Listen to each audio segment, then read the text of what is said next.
mana saya ni? Takutnya. Seram sungguh tempat ini. Itu kawan saya tu. Harimau dan beruang. Bunyi apa tu? Dinosaur? Jangan takut. Saya akan gunakan kuasa gagah saya. Push! Push!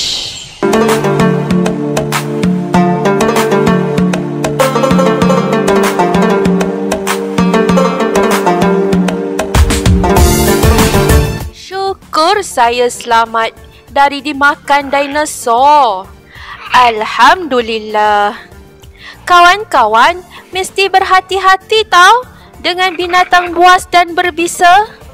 Tapi dengan binatang peliharaan, kita hendaklah menjaganya dengan penuh hikmah. Tajuk pelajaran kita hari ini ialah sayangilah haiwan. Rasulullah sallallahu alaihi wasallam menunjukkan sifat ihsan terhadap haiwan. Sifat ini dinyatakan dalam sebuah hadis Nabi Muhammad sallallahu alaihi wasallam yang diriwayatkan oleh Muslim. Innallaha katabal ihsana ala kulli syai'in. Fa idza qataltum fa ahsinul qitlah wa idza dhabhtum fa ahsinul dhibha. Fal yuhidda ahadukum syafratah wal yurih dhabihatah. Rawah Muslim. Maksudnya, sesungguhnya Allah telah menetapkan ihsan atas setiap benda. Maka apabila kamu membunuh, bunuhlah dengan baik. Dan apabila kamu menyembelih, sembelihlah dengan baik. Tajamkanlah alat sembelihan dan tenangkanlah haiwan sembelihan. Adab-adab kita terhadap haiwan. Dengan haiwan pun kita kena buat baik tau. Bila buat baik, kita dapat pahala. Kalau buat jahat, dapat dosa. Yang pertama, memberikan perlindungan dan tempat tinggal yang sesuai. Kalau kita nak bela binatang, mestilah ada tempat tinggalnya. Contohnya, kalau nak bela ayam, itik, mestilah ada reban. Kalau nak bela burung, mestilah ada sangkar dan sarangnya. Kalau nak bela kambing, lembu, mesti ada kandang. Sama macam kita jugalah, ada rumah supaya kita selamat, dapat berlindung dari hujan dan panas serta keselesaan. Yang kedua, memberikan makanan dan minuman. Jangan lupa kena bagi makan. Itu dah jadi tanggungjawab kita sebab kita yang bela. Jangan sampai binatang belaan kita tu mati kebuluran. Kesian dia. Yang ketiga, belas kasihan terhadap haiwan. Kita kena sayang, layan dengan baik. Tambah-tambah kalau binatang tu comel. Macam kucing, arnab, cute sangat.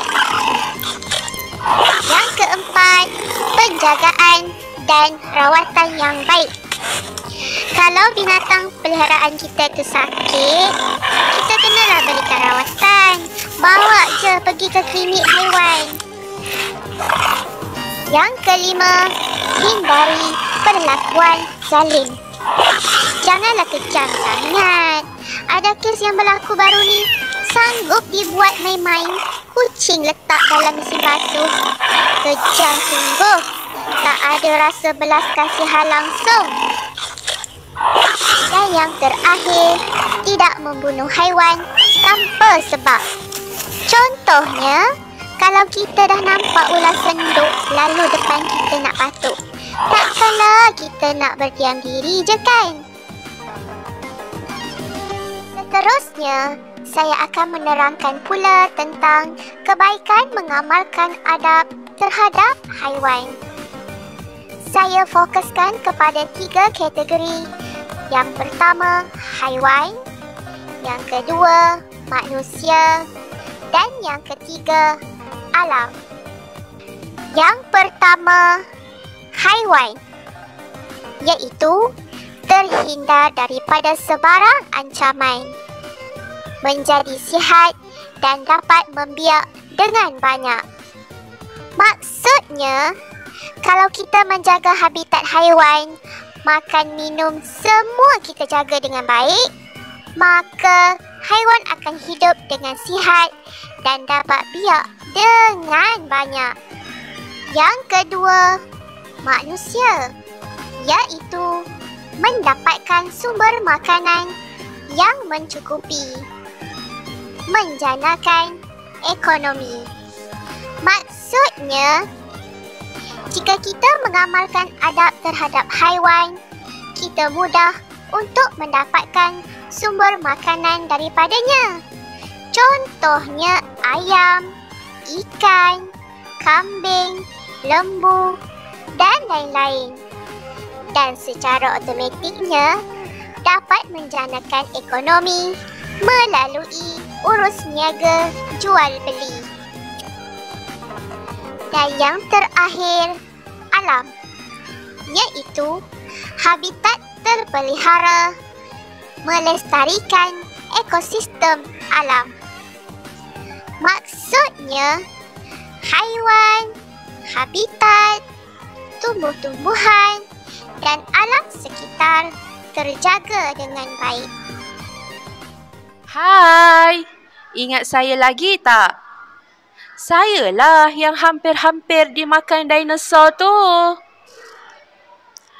Baiklah. Sebenarnya, saya tengah tunggu kawan saya ni. Mana dia? Itu dia. Dah sampai. Kenalkan, ini Pak Belang.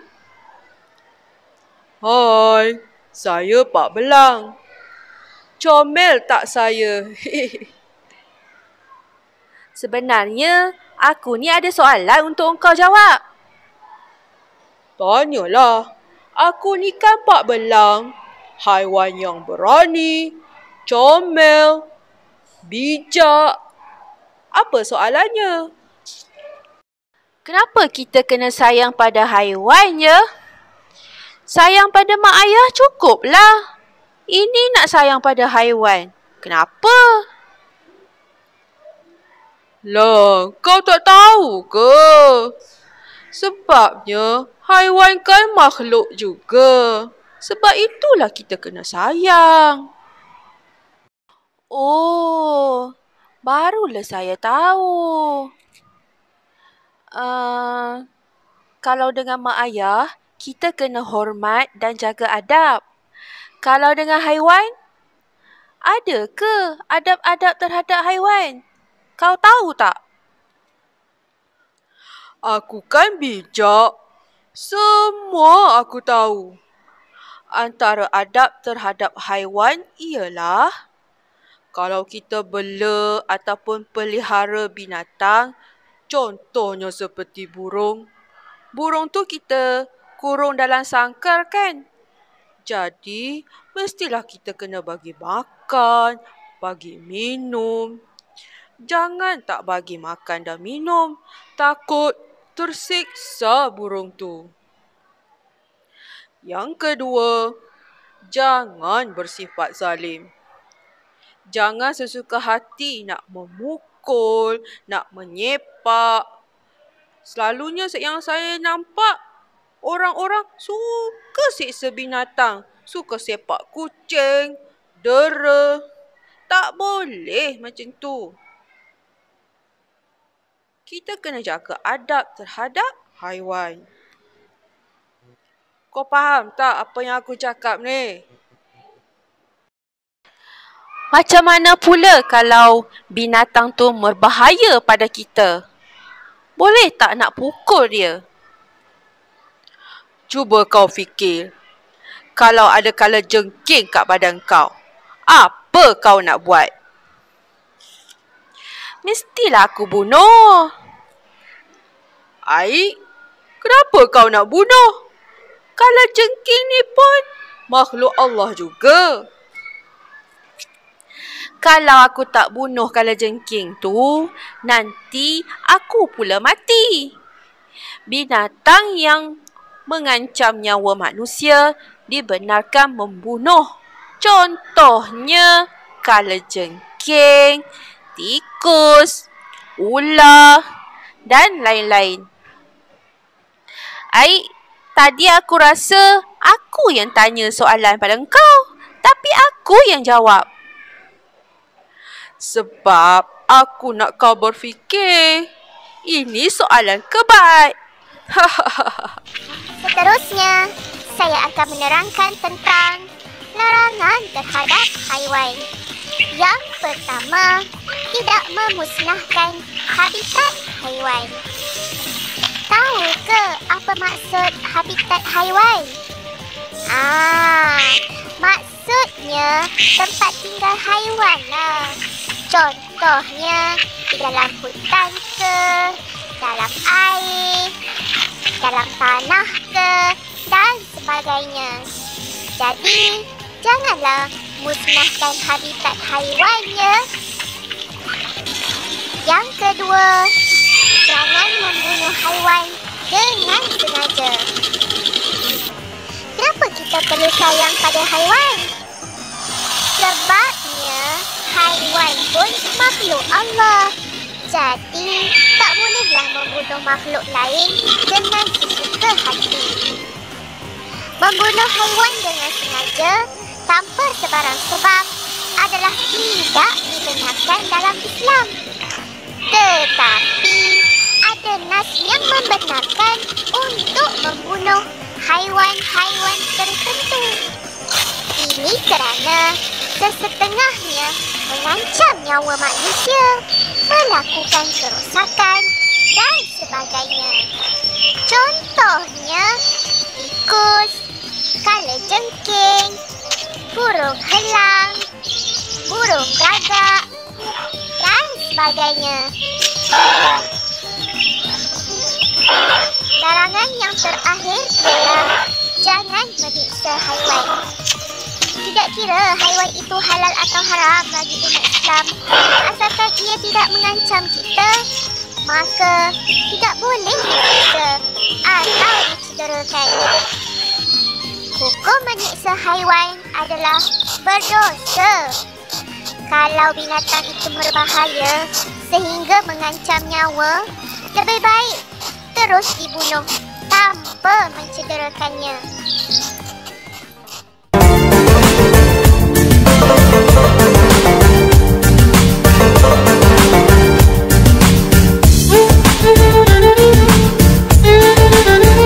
Itu nyamuk Aedes tu. Kita kena hapuskan habitatnya.